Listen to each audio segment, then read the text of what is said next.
S.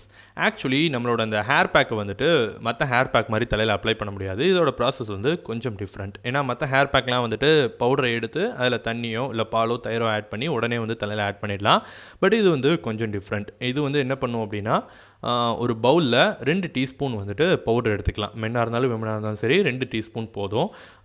எந்த அளவுக்கு நீங்கள் வந்து பவுடர் ஆட் பண்ணீங்களோ அதே அளவுக்கு கர்ட் ஆட் பண்ணணும். அண்ட் தென் வந்துட்டு நீங்கள் இப்போ மிக்சரை வந்து கையில் எடுத்திங்கன்னா வேகமாக சொட்டுற அளவுக்கு அதில் வந்து தண்ணி ஊற்றணும். அந்த அளவுக்கு தண்ணியாக வந்து அந்த பவுடர் வந்து இருக்கணும்.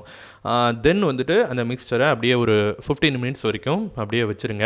அண்ட் அந்த 15 மினிட்ஸுக்கு அப்புறம் பார்த்தீங்க அப்படின்னா, நீங்கள் எந்த அளவுக்கு தண்ணியாக வச்சிங்களோ அதுலேருந்து கொஞ்சம் திக்காக மாதிரி இருக்கும், ஒரு ஜெல்லி மாதிரி ஆயிருக்கும். எந்த அளவுக்கு தண்ணியாக வச்சிங்களோ, ஏன்னா கையில் எடுத்திங்கன்னா சொட்டு விழுந்த இடத்துல இப்போ மெதுவாக வந்து ட்ரிப் ஆகிற மாதிரி ஒரு கன்சிஸ்டன்சி வந்திருக்கும்.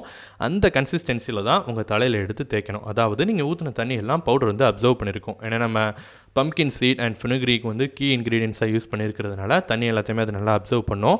அண்ட் தென் அதுக்கப்புறம் நீங்கள் தலையில் அப்ளை பண்ணிவிட்டு இன்னொரு 15 மினிட்ஸ் உங்கள் தலையில் வச்சுட்டு அதுக்கப்புறம் நீங்கள் வந்துட்டு எந்த ஒரு ஷாம்புவோ இல்லை கிளென்சரோ யூஸ் பண்ணாமல் அப்படியே தான் குளிக்கணும்.